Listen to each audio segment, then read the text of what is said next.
Assalamualaikum warahmatullahi wabarakatuh. Perkenalkan, nama saya Dana Ananda Dwi Putri. Saya dari Fakultas Ilmu Komunikasi, Prodi Ilmu Komunikasi. Langsung saja, di sini saya akan memaparkan tentang tradisi fenomenologi.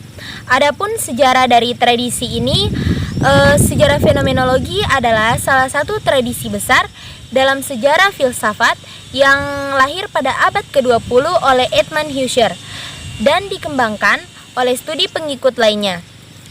Berikutnya gagasan utama dari tradisi ini bermula pada istilah fenomenon yang mengacu pada kemunculan sebuah benda, kejadian, ataupun kondisi yang dilihat.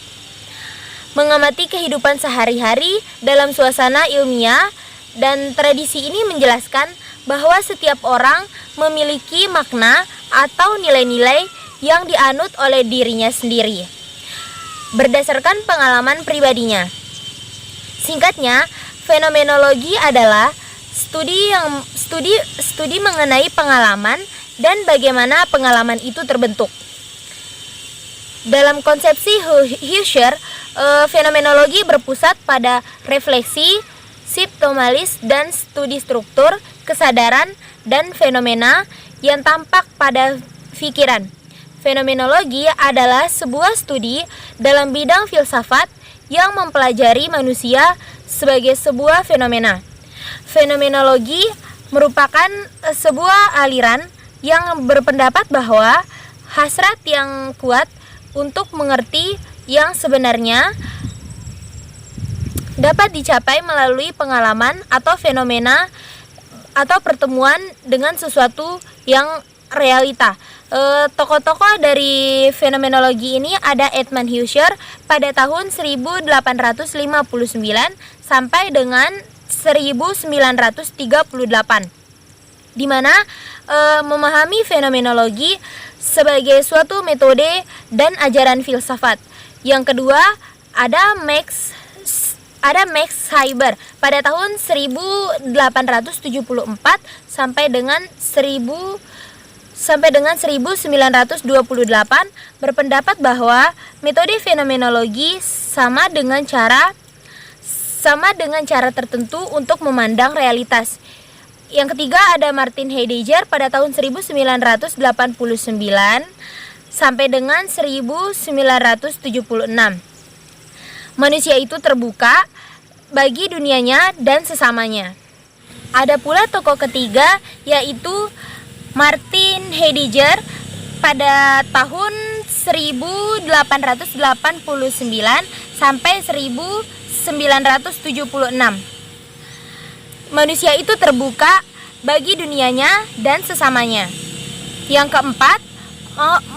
keempat Maurice Merleau-Ponty pada tahun 1908 sampai dengan 1961. Sama halnya dengan Husserl, ia yakin seorang filosof benar-benar harus memulai kegiatannya dengan melatih pengalaman. Jenis-jenis tradisi. Yang pertama, fenomenologi klasik, yaitu percaya pada kebenaran hanya bisa didapatkan melalui pengalaman-pengalaman, yang artinya mempercayai suatu kebenaran dari seluruh tradisi tersendiri atau objektif. Yang kedua, fenomenologi persepsi, yaitu percaya pada suatu kebenaran yang diciptakan dari sudut pandang yang berbeda-beda, objektivitas atau subjektivitas. Ketiga dari tradisi ini yaitu fenomenologi hermeneutik, yaitu percaya pada suatu kebenaran yang ditinjau baik dari aspek objektivitas maupun subjektivitasnya, disertai dengan analisis guna menarik suatu kesimpulan. Prinsip dasar fenomenologi disarikan oleh Stanley Dates. Yang pertama, pengetahuan ditemukan secara langsung dalam pengalaman sadar, yang artinya kita akan mengetahui dunia kita ketika kita berpengalaman dengan dunia itu sendiri. Yang kedua, makna benda terdiri dari kekuatan benda dalam kehidupan seseorang. Bagaimana kita berhubungan dengan benda menentukan maknanya bagi kita sendiri. Yang ketiga, bahasa merupakan kendaraan makna. Artinya, kita mengalami dunia melalui bahasa yang digunakan untuk mendefinisikan dan mengekspresikan dunia itu sendiri. Adapun pendapat fenomenologi menurut Ladigan adalah gerakan tradisi filsafat dalam tradisi eksistensial dan metodologi penelitian dalam filsafat ilmu. Sifat inilah yang kemudian diterapkan oleh Ladigan dalam komunikasi. Komunikasi menurut tradisi fenomenologi adalah dialog atau pengalaman keberbedaan. Nah, tradisi ini mengkonseptualisasikan komunikasi sebagai pengalaman diri dan orang lain di dalam dialog.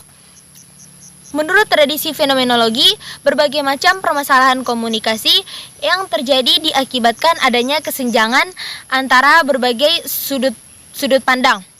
Misalkan manusia dengan manusia, individu dengan individu, kelompok dengan kelompok. Masing-masing membawa pendapat yang berbeda. Yang artinya seseorang tidak dapat secara langsung memahami kesadaran orang lain.